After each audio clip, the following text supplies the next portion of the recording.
Dubai ClickClock debate. Welcome to Dubai Watch Week. Today's debate topic is obsessive collecting disorder, OCD, wherein we have two watch industry wizards debating whether or not it is more respectable to buy to collect or to purchase to purge. How's my mic? Okay? All right. My name is Barbara Palumbo, and I will once again be your debate moderator. For those not in attendance for yesterday's entertaining and informative to be or not to bespoke, these are the timekeeping rules. I will ask a question to one of these two speakers who will have 4 minutes to answer the question. The opposing speaker will then get 3 minutes to either reply or rebuke. The original speaker will get 2 minutes in rebuttal. And should the opposing speaker feel the need, they will get the final 60 seconds to hit their point home. Once again, we ask that the audience stay as quiet as possible during the debate, as the speakers have not been given their questions. You can ask them, they will tell you that. They may need the full time to conjure their answer, so please do try to keep it quiet. The rules sound more complex than cricket. I'm speaking, James. See, this is the best part. James isn't in the audience this time. He doesn't get to ask the questions. Oh my God. Okay, without further hesitation, allow me to introduce the two master debaters who will participate in today's discussion.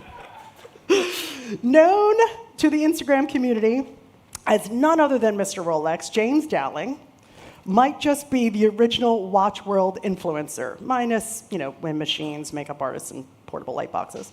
James has not only been co-author of the book, The Best of Time, Rolex Wrist Watches and Unauthorized History, but his personal collection of rare and unique timepieces would make even the most prominent of collectors envious.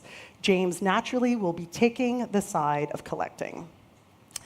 I'm sure this man really doesn't need an introduction, but it's my duty to do so. Tim Mosso is the media director and watch specialist for worldwide watch reseller Watchbox, and has been largely responsible for the company's YouTube channels having such great success.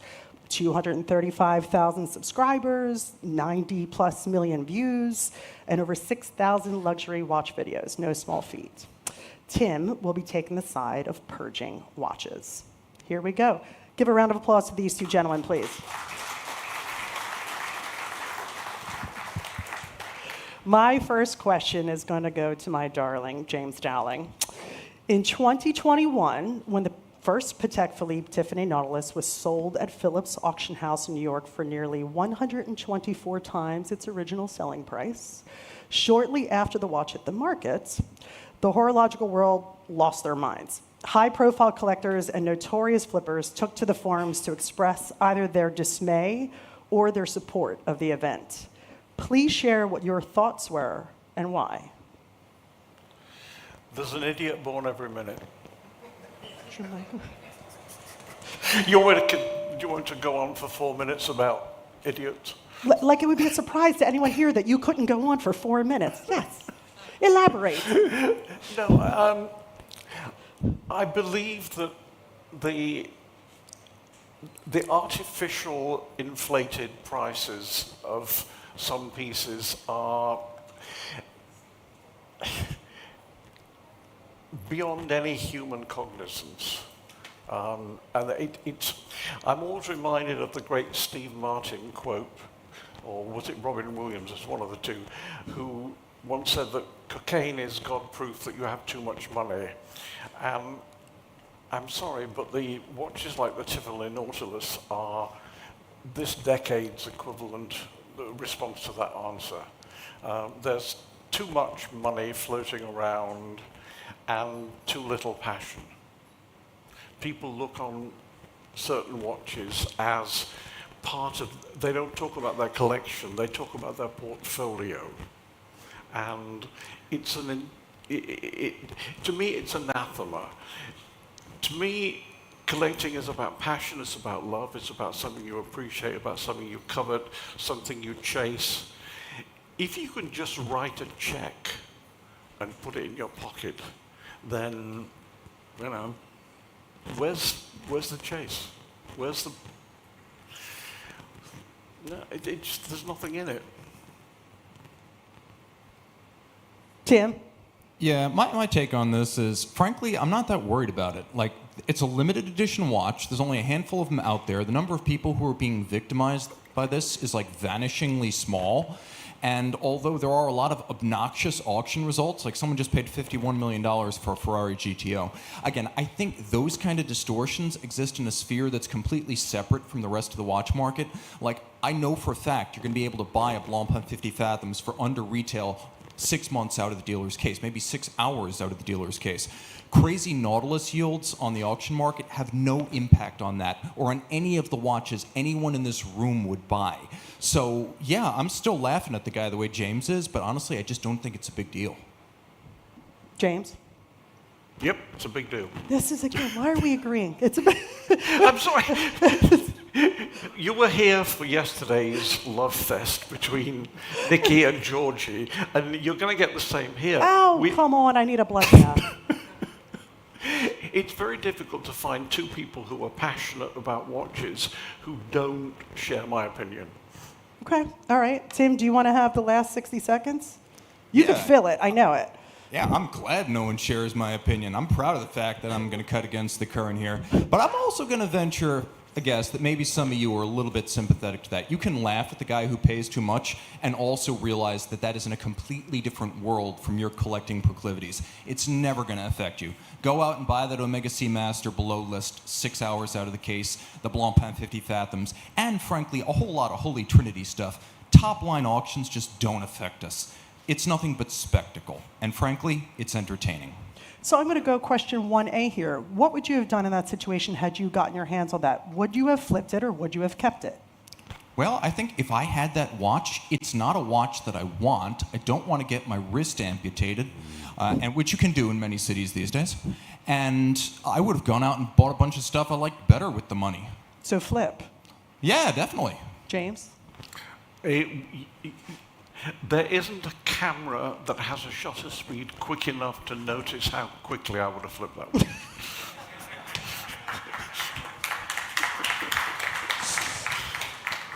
Okay, I'll allow you guys to agree on that one. The second question, Tim, is going to go to you. CNBC reported in August of this year that the secondhand luxury watch market had hit a 2-year low, falling nearly 31% as compared to the high the industry experienced in March of 2022. As a public personality and almost celebrity of sorts, I just witnessed it, what do you say to the average watch collector who comes up to you at affairs such as this one and asks if it's still worth it financially to purge their collection? There's always a watch that's worth a lot of money at any given time. Now, it might be that watches in general have seen a downward slope. I would say two things. One, if you need liquidity to buy watches you'd rather have, go for it. No reason to wait 5 years to get 5% more money on some obscure luxury brand watch. Your Oris isn't going to be worth a lot less or a lot more. Your Blancpain's not going to be worth a lot less or a lot more. The Rolex market is up and down, so maybe be careful with that in certain steel sports watches. But for the most part, the market itself has been pretty stable. 99% of watches that are made depreciate for about 3 to 5 years, and then they stop. So unless you've got something that's really hot now or particularly uncool right now, the market doesn't change that much. I would say if you want to purge so you can afford watches you'd rather own, or because you realized you made mistakes buying watches you don't like to wear, go for it. But you said that it's stable right now, but I mean, again, if it's an ebb and flow, should they not hold on to it until the market raises up again? There are bubble class watches. I mean, we can be totally honest. There was a crypto flood between 2020 and like the first month of 2022. But at one point, we had that surge in everything. There was an everything bubble. It was cars, it was houses, it was watches, it was antiques, it was vintage clothes. And that was unnatural. So yes, we have seen it come down from that. But just as certain cars and certain types of houses and certain types of collectibles were overinflated, certain types of watches were also overinflated. There were also quite a few that barely moved. So frankly, I would say most people probably own those watches. The number of people who own brass movement FP Journe or Patek Philippe perpetual calendar chronographs from the 50s, incredibly small. I think for the most part, mass market luxury buyers are just fine selling now. I will say this. Sell privately, you'll get more money. I'll be totally honest about that. What you get when you sell to a dealer is convenience and transparency and ease. That's what it is. And Okay. speed. May I? Yep.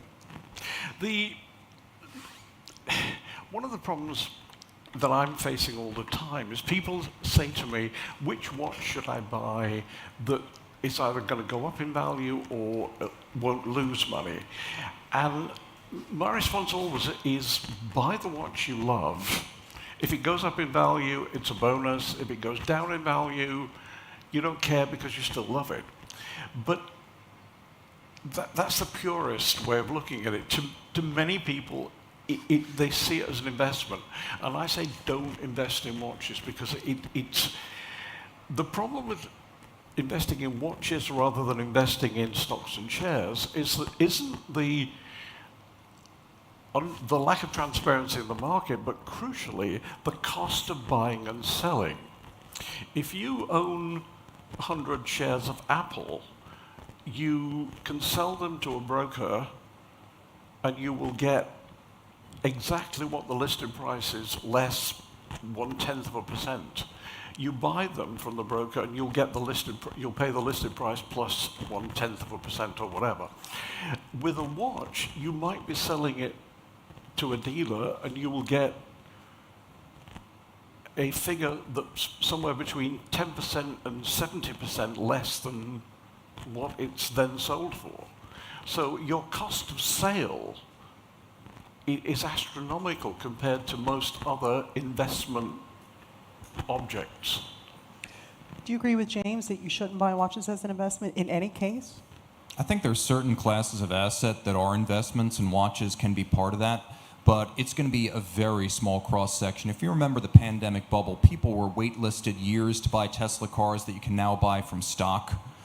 They were waitlisted on, third order, fourth order steel sports watches that frankly you can get anywhere now on demand, even with a discount. I do think it's important to remember that Ferrari GTO that got sold for the ridiculous $51 million is probably always going to be at least that. And if you manage to get your hands on one of those Tiffany Nautilus 5711s, it's probably going to hold its value. I'd be a little bit more concerned going out and buying some run-of-the-mill, 5167 Aquanaut and thinking this is going to pay for the kids' college. But again, it's just there's the investment-grade asset anywhere. In stock, there are investment-grade stocks, and then there are penny stocks. There are zombie companies that only exist by borrowing money to pay off their old debts. In the watch world, you always know what the investment-grade watches are because you'll see them in auctions. There are really no secrets. And I would just say, if you want to invest, buy those, put them in a safe, and don't touch them. It's not a lot of fun, but it's definitely a good way to gain value over time. I'm not going to say it's the best investment, but it's definitely an investment. He disagrees with you, James. If I have a method or an angle in collecting, it's that I buy what I love that nobody else does. So right now I'm wearing a quartz watch made by a fashion brand. It's a Louis Vuitton LV1. I bought it 4 years ago. I paid $4,000 for it. I was offered 50,000 euros for it a few months ago. I'm not selling it. And you didn't flip it? Pardon? You didn't flip it? No, I didn't flip it because I love it. And the thing is, if you stay outside the main areas of collecting, you can find undiscovered gems. And all that matters is that you love them. It's not like being at high school where you have to have the right sneakers or you have to have the right t-shirt. Watches are not an important part of anybody's life. They are very peripheral. So they're how you identify yourself, they're how you differentiate yourself from everybody else. They're the same as wearing red shoes. It's just something that you do. And, don't try and follow the crowd. Don't try and chase that one fabulous investment piece. Well, that's actually going to be, I'm going to stop you there because I'm going to segue into the third question, which is going to go to you. While you're known as a true collector, clearly what you just said just solidifies that point in the industry. Have you ever purchased a watch with the intent to purge it for profit?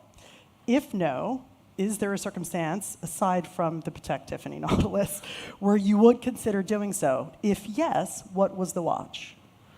I have never bought a watch for myself that I thought I would flip immediately. Most of the stuff that I buy, not only could I not flip immediately, but most people think I'm an idiot buying them. So I don't have I can't really answer that because I've never bought anything with the intention of turning it over. Yeah. So but do you think that would be a consideration in any circumstance? If for some bizarre reason the people at the Patek boutique got a wrong number and called me and said, your Nautilus is ready for you, sir, you know, I would pop down, pick it up, and turn it over then. But, you know, as I'm not actually on the wait list, I don't think that's very likely to happen. All right, perfect. Pardon, Tim? could I address this issue? Because I definitely have a strong feeling on this. You got 3 minutes. Just because you sell a watch doesn't mean you're flipping it. I have sold many watches. I have sold most of the watches that I've owned. Only once have I even broken even on a sale. That was my JLC Platinum No. 2 Tourbillon Reverso. That was a great watch. But again, I just broke even. Every single other watch, I lost money. And yeah, I sold it to my company because I didn't want to deal with tire kickers and schemers, and I didn't want to give my bank account to a stranger. My point here is that sometimes you realize that you're not into the watch because it doesn't fit, because it wasn't what you expected in terms of how it works or how it wears or how it looks or how it makes you feel. And that flexibility and option to maybe retrench, step back, sell it and get you something you like better, that's not a money-making scheme, and that's not pretending that you're an investor.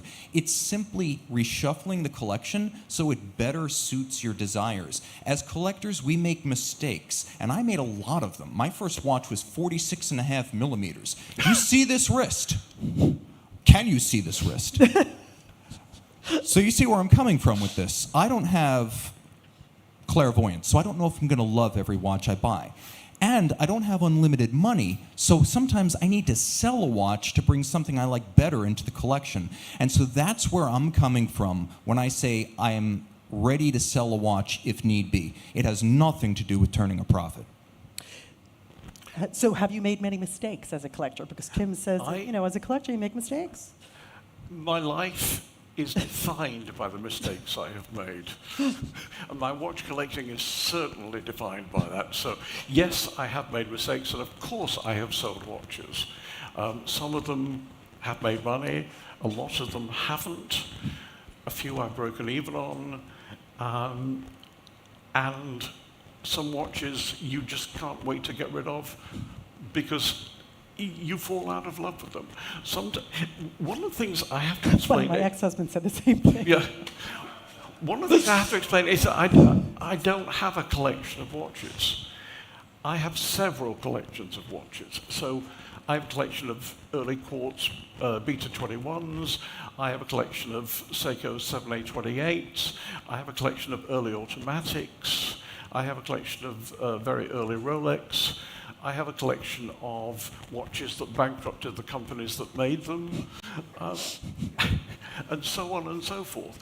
And sometimes I see an area that I think I'd love to collect in, and I get one or two in that, and then I think, actually, no, the rest of them are shit, so I'm not going to bother. So you keep learning. That's one of the whole things I love about collecting, is that it's an excuse to learn more about something. So Tim, are you more cautious now as a collector than you were maybe, say, 10 years ago or 15 years ago? I'm definitely, I would say, more open-minded. I think initially I had this mono-brand blueprint for how I was going to build a collection of JLC watches and nothing else, and I was going to have one watch that was emblematic of every expertise they had, and I had my Reverso, I had my Memovox, I had my vintage, I had my modern perpetual calendar tourbillon. And then I looked at the minute repeater, and I had the cash, and I was staring at the website, getting ready to click make an offer, and I'm like, you know what? I went down a rabbit hole here, or a dead-end road. This is a brand that is corporate owned, that will never have a relationship with me, both as a buyer of used watches and as an aftermarket vendor. And at the end of the day, personal relationships wound up meaning a whole lot more, which is why I've got this Garrick that reminds me of my good friend Dave Brailsford over at Garrick Watches in Norfolk. And I've got this watch right here from Dan Reuter out in Brooklyn, New York. And, you know, that's the kind of thing that attracts me now. I'm a lot more circumspect, and I tend to wear watches that have some sort of link to the maker or give me a link to the maker. Okay. I'm going to go ahead and ask the fourth question to Tim. When you are first introduced to a watch... Don't I get to respond to that? No, that was four times. You went back and forth.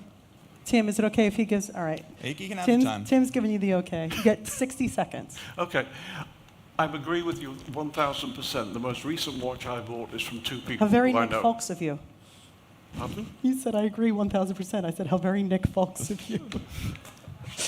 If you were There's here only yesterday, you one get the that. new smart math. ass on this stage. Go ahead. Carry Go on. ahead. No, we're good. Okay, then I'm going with the fourth question. When you're first introduced to a watch, whether it be a rare piece that a collector is showing you that they own, or a new novelty, kind of similar to what you're wearing, introduced by a brand, what emotion is first to come to mind? Do you see it for its worth from a watch lover standpoint, or do you look past the current valued price and onward to what it could potentially sell for down the road? No, my first instinct is curiosity. When I see something I haven't seen before, and it happens all the time, is I want to understand it. And the price is one aspect of the understanding, but it's usually the last question I ask. Because as I said earlier, I don't necessarily sell watches to make money.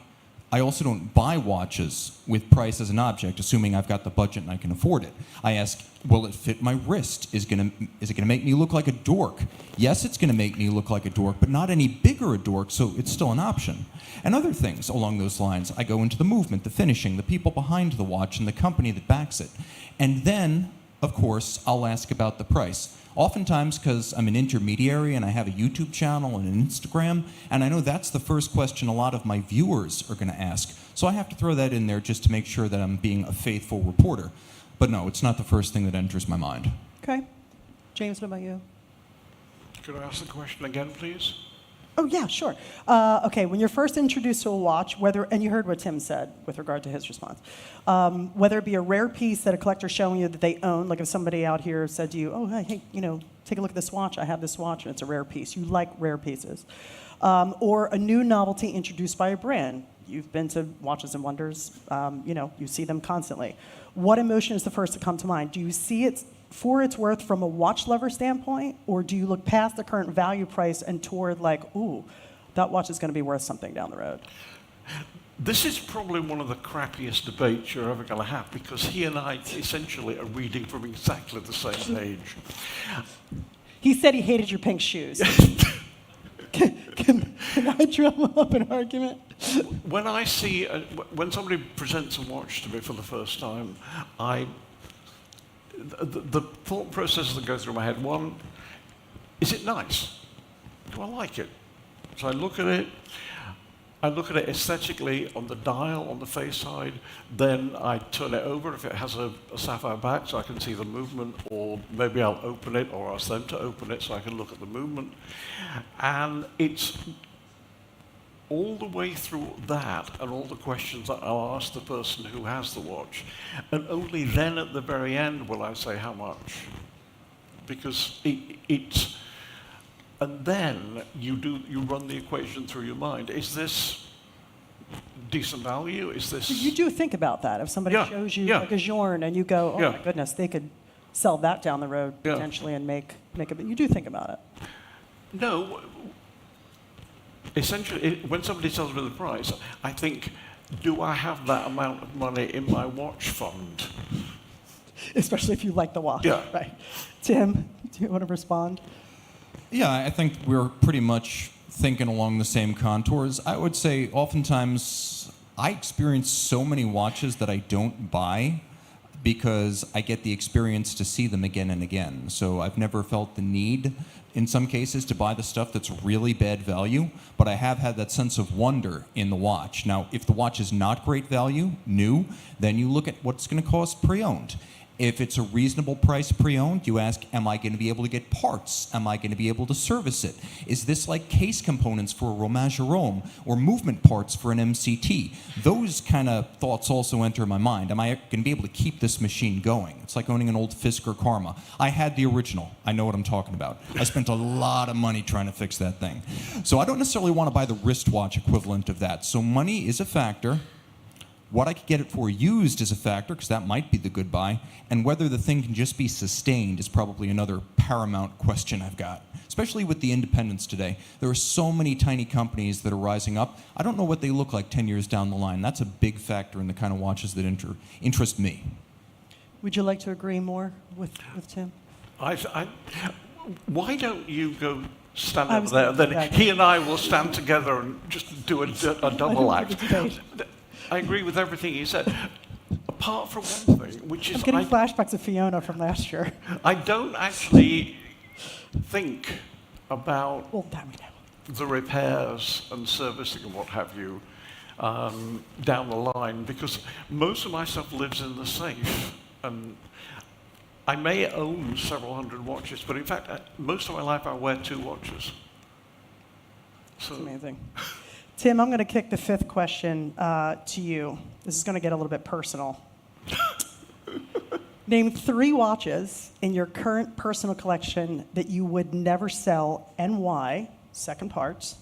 And then 3 watches that you look forward to getting rid of when you know the time and the price is right. Ooh.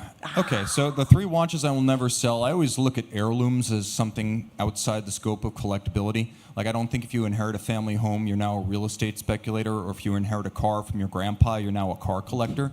So I have my grandpa's watch. It's a Omega Seamaster DeVille, 25 years, Albert Lane, Rebington electric shaver. I will never sell that watch. He was wearing it when he died. I found it in a junk drawer 6 years later. It was a very emotional thing for me. I still have that watch. That's a forever watch. The first watch I bought for myself when I got a job out of college, it was a 1974 Accutron Space View from Boulevard, and it was from their Swiss plant. And I got it for $400. The guy was asking $450, and I realized if you offer cash, there's a second price for watches. So I'm never going to sell that one. And then finally, I'm never going to sell my 1974 JLC Snowdrop Memovox, because I will never be able to find another one like it. Not in that condition, not that model, not the black dial. That's a really cool watch, and I've spent a lot more money for watches I could much more easily recover. Now, in terms of watches I'm dying to get rid of, I've got a Moon Swatch that I probably should have sold 12 months ago, so there's that. I've got a pocket watch that I bought to restore and resell, and it's the ultimate rabbit hole, the ultimate time suck. I will not make a cent on that watch, but I will have the satisfaction of having fixed it when it happens. And finally, I have a Omega Seamaster 120 that just does nothing for me. I pulled it out of basically a junk drawer at the company. It was abandoned 30 years ago in the service center. And so I went through that. That was my first automatic watch service. And it's just so blah. It's got a silver dial, it's got a steel case, it's got, rhodium-plated steel hands. It doesn't excite me, but someone who's looking for exactly that is going to be thrilled. And hell, it's freshly serviced. There you go. Roast and Swatch Group. Excellent. How about you, James? What do you think? 3 watches that you know you're never going to part with, and 3 watches that you're like, get this out of my safe. the 3 that I will never part with, first one is a 1926 Cushion Oyster. It's one of the series of pre-production prototypes that were made. I found it about 25 years ago, and it's the nicest Cushion Oyster I've ever seen, and it's probably now worth considerably less than I paid for it, but it is, in my opinion, irreplaceable. I have a Patek Beta 21 quartz television screen shaped watch in white gold You know what? that I absolutely love. It's so outrageous and yet low key at the same time, and it makes me smile every time I get it out. if you'll pardon the expression. The third watch that I would never sell is probably the white gold Charles Frodsham that I recently purchased. As to the watches I'd like to get rid of, Be honest. do you want them in chronological order? Please. Or alphabetical. Yeah, Your choice. because I'm thinking about 150 pieces. Probably my strange collection of lip Nautic skis. I built up. The French company Lip built the Nautic ski watch over a period of about 10 years and did it with various dials and various retailers' names on the dials and various case configurations. And I attempted to build up a collection of these, and I think I may well have adversely affected the market value of them. And but if anybody really would like a collection of Lip Nautic skis, Barbara will provide you with my number for a small commission. Yeah. Your Instagram is at Mr. Robot. That's only one. What else? No, that's a Three. collection. Just all of them? Yeah, there's Oh my goodness, that was seven too or eight easy. there's 7 or 8 That of was them. too easy. Tim, would you like to respond to anything that James just said? Or even add on to what you were talking I've about? been looking for exactly those. Duh. My hero. Can I send a wire from here? All right, guys, you want to move on to the last question? Have Let's you rock. had enough of a love fest at this point? James, since we have learned over the years that you enjoy having the last word, I'm going to offer the final question to you, my friend.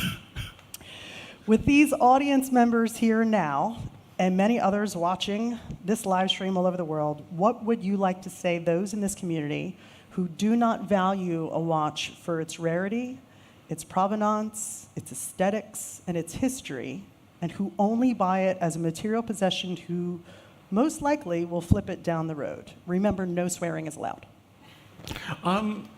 That's their choice. That's how it rolls.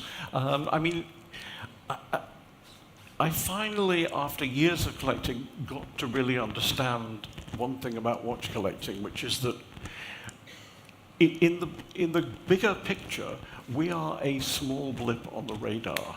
We are stamp collectors with a bigger budget. And if you don't like watches, be my guest. It's your choice. You know, just because I like watches, it doesn't mean anybody else has to. And in fact, if everybody liked watches, I probably wouldn't. I like being weird.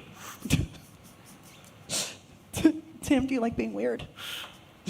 Well, it's kind of inevitable, so I better. Okay, so how about on the opposite for you? I mean, what would you say to somebody? Could we sort of transfix this here and take the opposite approach for once during this entire debate? Okay, so what would I say to people who don't yet understand the importance of provenance and history and beauty and craftsmanship? I would say you started from the wrong place. I wouldn't necessarily give up on you. I hope you find your way from the big ticket hype watches to something that will genuinely appeal to you, something that will genuinely strike your heart and hopefully open your eyes to the world beyond watches that are merely very expensive. And I think in the world of cars, you hope the guy who buys the $30, $40, $50 million Ferrari eventually discovers how wonderful the Karmann Ghia is, or the Fisker Karma, which I might have one to sell to you, by the way. But I think at the end of the day, I don't give up on the people who maybe join the community from the wrong end of the spectrum. I think thinking purely money is a little bit crass, and I'm the seller guy, remember. So I would say realistically, we need to be their bridge. I'm looking out into this audience. I don't see any of those people who disrespect history, provenance, patrimony, the people behind the watch. I don't see one person, and I know quite a lot of you, who thinks that. So if you know a friend who's getting into watches because he thinks he's going to make a fortune or because a watch is going to pay for the kid's college, his retirement, set him straight. Show him something he can buy for a lot less money and enjoy a lot more. But don't give up on him. That's the answer I wanted from you. Okay, well, I mean, what I would say is if you find somebody who really wants to get into watches only to make money, then they deserve to be fleeced. So go ahead. You have my permission.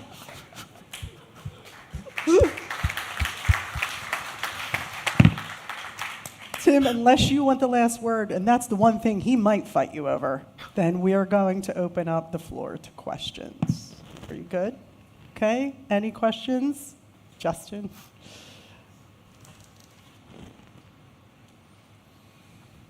Hi, everybody. There we go. Sorry, Tim, but I'm coming for you because there's something you said at the very beginning that I think needs to be reevaluated. Go for it. Your comment at the beginning about how these big ticket items at auction don't impact the market.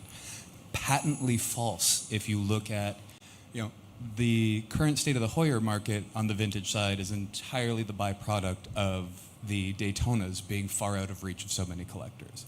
The overseas being the way it is, even the GP Laureato being the way it is a byproduct of the Nautilus. So I don't see how you can stand there and say that, oh, well, seeing these big ticket numbers doesn't impact anything. Yeah, I haven't seen anyone pay $5 million for a Laureato. Maybe that's just me. But I'll also say this. Realistically, even if you factor in all those watches, I was careful to say that 99% of the watches ever made are in no way influenced by big ticket auctions. And that's because if you try to keep track of the number of SKUs and variations and dial changes and models and brands, you quickly find that vintage Hoyer is a small speck in the sea of sand. And I will also say this. Vintage Hoyer peaked in 2014 and then it collapsed. These things are cyclical. And frankly, you just need to wait, because if you're following the market long term, you realize that we had a vintage Hoyer bubble then, it popped. You might see a vintage Hoyer bubble form again. But if it's always the same set of watches and the same brands and the same couple of models, then it pretty much hews to what I said. If you can find enthusiasm for brands that, for example, aren't vintage Hoyer. Let's say you want to check out a bunch of really cool Longines from the 70s, or really cool Longines from the 60s, or really cool Mito watches from the 50s. There's a lot out there. And if you're only following the watches that are actually rated on watch charts or auction catalogs or websites that track investment value of pieces, you're looking at a very small slice of the pie. I'm not going to say that there's no impact of auctions on those watches, because you're right, there is. Just that those watches are not the majority of watches. James, do you want to just reply to anything that Tim said? Continuing what he said, things are cyclical, but we don't know how long the cycles are. That's the key thing. If you bought collectible English oak furniture from the 17th and 18th century, if you bought it 50 years ago, you would still not get your money back. You would probably get 20% of what you paid for it 50 years ago, and that's not including inflation. When I started collecting more than 30 years ago, the most collectible Rolex was the Bubbleback and the Rolex Prince. The first Rolex that ever sold for more than $100,000 was a steel Bubbleback. I was at the auction when that happened. I think it was the first time I heard a round of applause at an auction. That watch now is probably worth $25,000, 30 years later. So don't think, Rolex is a blue ribbon guarantee. You have to buy in at the bottom of a cycle, but nobody knows when the bottom is. And if I could add just a little bit more to that thought. The watches that you're talking about, Justin, I appreciate the question. If you look at the GP Laureato, no one's buying a Laureato for 100 times its retail price. Have the retail prices closed the gap maybe to the resale prices? Is that a tighter spread? Definitely. And there is an impact on watches generally when you see watches selling for a lot of money. It changes people's perceptions. But the degree of magnitude where crazy prices are being paid for things, that's a very small number of watches. Like, you can go out and you can buy a Laureato for decent money, but you're not going to resell it for 100 times list. Any other questions? Hands? I'd like to just put in one thing that links James that. has a question, everybody. Yeah. What a surprise. That links what Tim opened with, the $5 million Patek. I have a friend, and it goes back to something else you were talking about, Ferraris. I have a friend in California who has Ferraris and collects Pateks. And he was in the fortunate position of getting a call from the boutique for one of the Tiffany pieces. And Tim was talking about the $5 million that the watch hammered for. He sent me a WhatsApp not long ago asking if I thought I could get him 1.5 for it. I mean, that's a lot more than he paid for it, an awful lot more. But it gives you an idea, you know, that if people are thinking it's a $5 million watch, Sure. it It's ain't. the first one. Yeah. So. Any other questions? Questions, sir?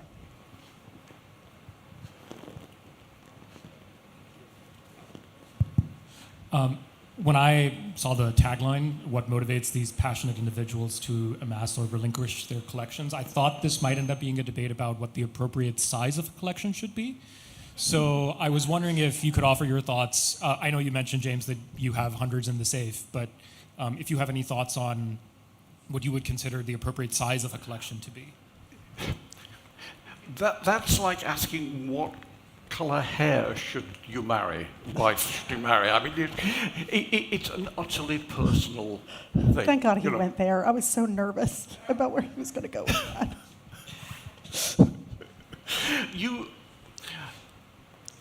What makes you happy? If you feel that 6 perfect Longines from the 1950s and 60s is what you want, that you can put in one watch roll up and take with you, or if you want to collect 150, it's utterly personal. Collecting is, let's be honest, it's an irrational obsession. And you either have the collector gene or you don't. You know, my wife has... What constitutes a collection? More than one? One? That again is another interesting point. I believe you can have a collection with 2 watches, or you could have 250 watches and not be a collection, because a collection has to have a theme. It has to be, as I said, Longines from the 50s and 60s, early electric watches, watches that bankrupted the company that made them. There has to be a theme that runs through it. Otherwise, in my opinion, you're just a vendor. Do you agree with that? Because I don't. I guess I'm not a watch collector then, because my watches are all over. No. I mean, I do have think- no theme whatsoever. I think it's important to have a theme if you're just starting. It can be helpful. I do think a more veteran collector eventually has a very refined sense of what he likes, and I realize that I like weird stuff from Ulysse Nardin, and I like Gerard Perregaux that are not sports watches, and I like Blancpain dress complications. And all of these things were outside the scope of my original JLC focus, and the more I realized that I'd sort of maybe too rigidly adopted a theme, the more I realized that I just needed to get more in touch with what I liked. And in the end, I did keep the JLC Snowdrop Memovox because it was beautiful, it was rare, it's my favorite complication, the alarm watch, super useful.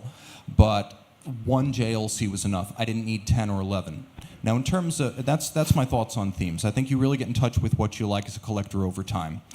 I think in terms of the size of a collection, I like to get regular wrist time with the watches that I own, and even some of the older stuff like the Accutron and the Grandpa watch, those still get worn. So I think that if a watch is just not being worn to the point where you have to worry about winding it so the lubricants don't congeal, that's probably a good time to sell. And for a lot of people, it's going to be a different amount of time or a different amount of watches, but you know when you're not wearing something.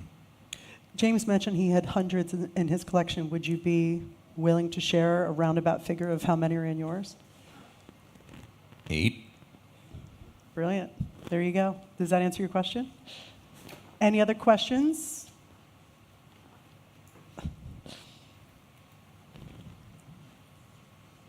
Thank you very much for this. Very interesting. So I'll start with an opinion, and then I'll ask a question. So in my opinion, I think that collectors are driving the passion for watches, the value, the revenue, the sales today, whether it's looking at sports stars on Instagram, Mark Wahlberg, Kevin Hart, and everybody else. And then the people who have been doing this for a long time and are very passionate about it. But the one thing I personally, as a collector, and whether I'm 35, whether that's young or not, I don't know, and also don't care, but I love this industry. I love everything about it, the history, the heritage. The truth is, though, most collectors are older than me.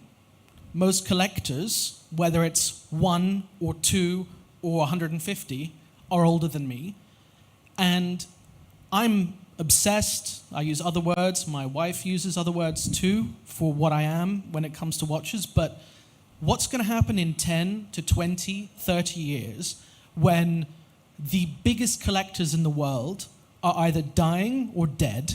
And what's going to happen to this industry? Are you going to have obsessive people like me? Are you going to have passionate people? Because we are driving the hype today, and social media drives all of this hype that's bringing people to want to buy a Nautilus because of what it is. And it's one of the more basic Pateks, but that's what they want to go for. Same as an AP, same as maybe an overseas if they're a bit out there, a Submariner. These are the first watches that young people go to, whether we like it or not. And my advice to someone who wants to buy a Submariner is I say go buy a Moon watch from Omega, because it's easy, you can walk in and get it today and you'll love it. So my question is what are we doing for the younger generation to build the next generation of obsessive watch collectors such that the passion continues in a world where people younger than me mostly are wearing Apple Watches? Guys, can I actually... So I know it's a long question, but you do? yeah. Take a look around. In this room, outside of this room, in that exhibition hall. Yeah. Honey, there are so many people who are younger than you here. This is part of what's happening to this industry, and it is through social media, and it is through watch fairs. You know, New York has the Wind Up Watch Fair. It's all micro brands. I mean, you go in there, and there are not a lot of people who are older than you, for the most part. I think if your question is with regard to youth, me personally, and I'm 50, so I'm definitely not young, it's in really good hands. I think the industry is in really, really, really good hands with events that are happening like this and other events that are educational-based events happening all over the world. I just wanted to say that. I know I'm not supposed to as a moderator, but guys, please do. Can I respond to that if you don't mind? Sure. I think that's absolutely right, and I think people are putting the effort. But I can tell you that that you and I can never debate. Most of these young people don't have the watches and are not getting them. And that's the problem that I see. And I see some brands trying to tackle it. There's the rumor of Patek Philippe bringing out a new sports watch that's a bit cheaper, and it's something, you know, it's going to be in steel, et cetera, et cetera. Are you familiar with the Mad 1? Yeah. Cool. An auction, tough to get, right? Secondhand market, triple the price. So, and Max is amazing, and I love what he does. But the truth is, young people cannot get watches. They cannot become obsessive collecting disorder people because they cannot collect. So what's going to happen? It's the same with any industry. You start with something affordable, you work your way up as you get older and richer.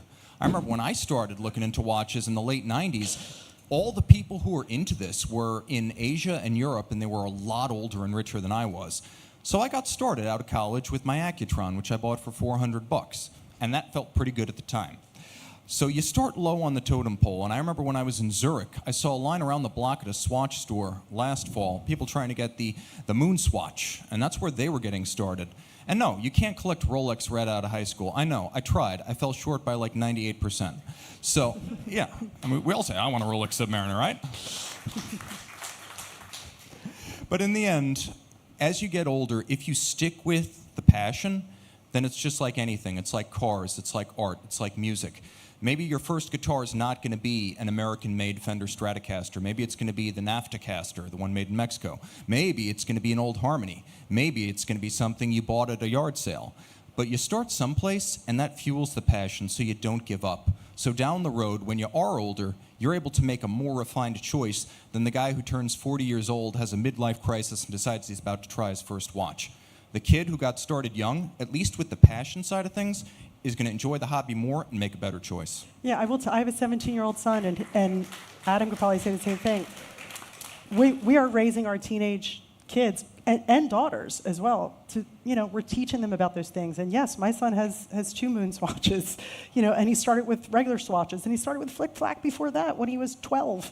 So little by little, but now he's got a Citizen, a Bulova Frank Sinatra, and he has a Seiko 5 Rowing Blazers watch, and he's not even out of high school yet. So I think I totally agree with Tim's point that, especially when you are surrounded in this community, you little by little can teach them, and then they little by little want more.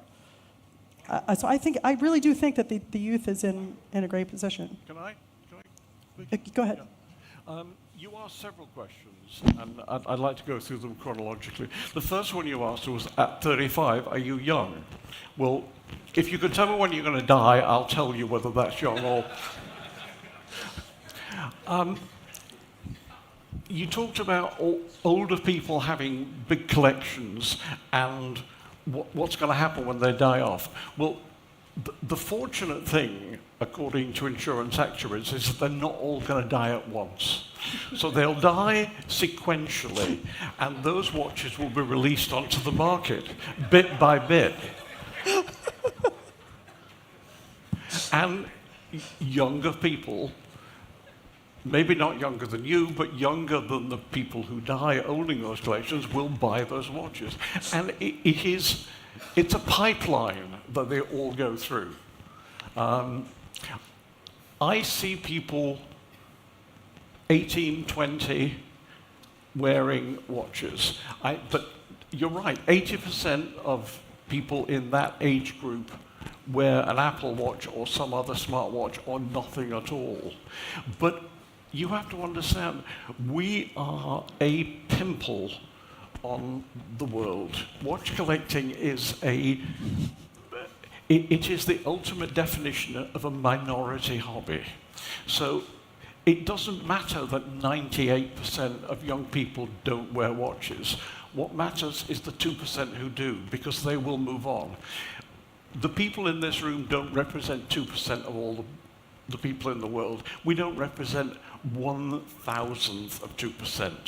We are a tiny amount. And the collecting will go on. People were collecting 200 years ago.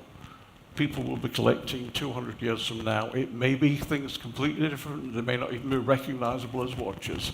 But they will tell the time, and the people who own them will love them, and groups like us will congregate in strange rooms all over the place. I actually have a quick request, because I don't want Justin to feel like I shushed him over there. Give him the mic to finish his thought. Yeah. Oh, because I got to answer, of course. Yeah. And thank you. I'm sorry for calling you honey. That was a mistake. That's the mom in me. I'm so sorry. Okay, all right. Thanks. I didn't realize it were coming back to me. Hi. When you guys made those last points about the point I wasn't making was that someone's paying $1 million for a GP, but it's more that as those watches come into the light, it is moving that market because there's more eyes on it. Secondly, the Hoyer bubble was 17, not 14, if memory serves correctly, when Phillips did that full-blown Phillips auction. I was selling Hoyers in 2014. I think I'd know. Next year's debate. Beard, please. This non-bearded gentleman in the front row has a question. Wait for the mic. Thank you. Sorry, it's more of a question at the beginning. You said I was confused by the term purge because thanks to Tim, I changed my watches quite a lot, but not. I sold one Blancpain. I got another one, but I didn't make any money on that. I lost money, but I missed it. So what is a purge? Because I class myself as am I a collector? Because I don't really have a theme, but I just buy what I like, and Tim influences me quite a lot, unfortunately. Well, regarding purges, I'm not a registered dietitian, so I can't speak to this from a position of knowledge, but there may have been a little bit embellishment in the resolution of the debate. Yeah. Since I was the one who wrote the questions, for me, I was using purge because it was really just like, I went to synonym.com and thesaurus.com and went, okay, another word for getting rid of. So that was really just more like, yes, you can purge something, meaning you're getting rid of several watches at once, right? And whether that's because you financially need that money, that would be more of a purge. Yeah. But really just selling, selling them off, selling them for profit, flipping them, sort of it was sort of covering all three of those bases. Selling them off, purging them, flipping them. Because you made me feel, when you, because I buy and sell not for a profit, but I keep some, and then I buy some that I don't like quite quickly. Is that bad that I sell them? No, not at all. That's what was supposed to be what this debate was I'm about. the was guy like who to says keep an decide they open were supposed to mind take and be both ready to sides. I change. can't afford to keep everything. I can't afford, and I see something that you talk about, and I go, oh, well, that looks nice. But then I have to get maybe rid of one or Did you two. say you came in late? No, Oh, okay. Okay. no. Okay. I started about 12 years ago. No, Before no, all this not to happened. the collecting community, to this panel. Yeah, that's what you meant. Did you say you came in late to the panel? No. Oh, I thought you said you he's- came in late. Okay. He's been up Were here you the whole younger time. than 35 when you started collecting? Sorry? Were you younger than 35 when you started I'm collecting? 50. Okay. Well, you're great. Thank you. I'm 50. See, it's the mom in me. I can't help it. So thank you. But yeah. Yeah, I think Sorry to confuse you. So, yeah, that's just, that was turnover in just the my collection terminology. is not purging. I wouldn't call it that, no. Yeah. Okay. Any other questions? I call it deacquisition. Mr. Craniotes in the front row. Thank you. This is actually directed to you, James. First of all, I felt attacked by the beard comment. So, something you said struck me, and it's neither here nor there, but I know your collection, I know your passion, but you said that there are 2 watches that you wear out of a collection that numbers in the hundreds. So I am curious, what are the 2 watches that you wear the most?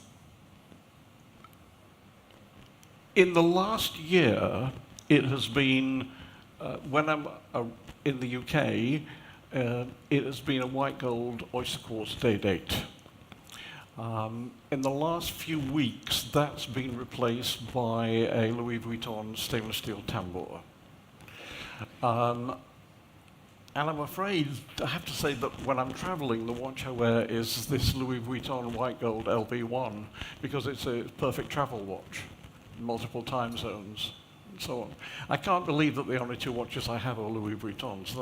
That would be an embarrassment, yeah. But anyway. No, I mean, I didn't see that coming. Sponsored either. by Louis Vuitton.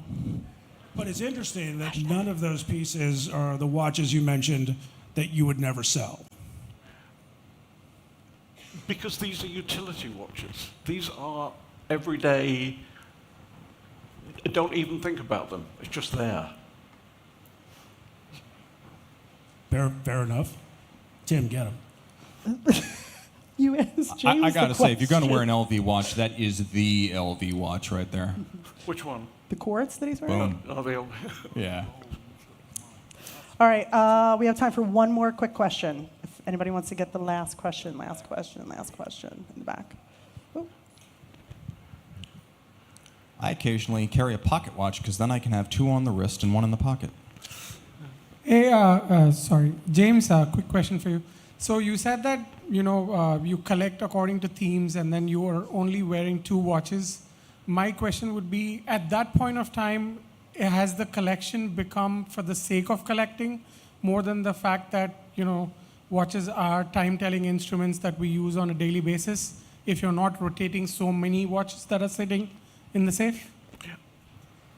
I said that I wear 2 watches most of the time. It doesn't mean that I don't ever wear any of the others. I usually have 3 or 4 watches in rotation at any one time.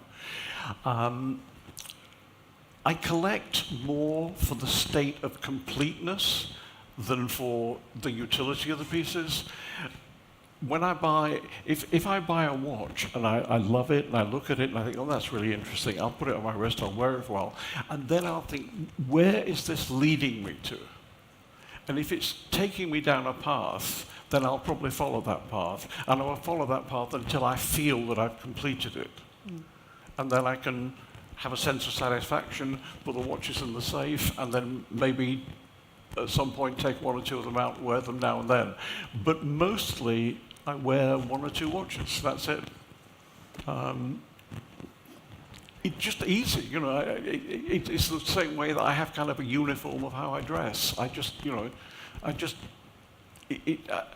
to the stage in my life, much older than he is, where I try to simplify my life as much as possible. Hey, can we get a round of applause for the audience? You guys were great, too. Yeah.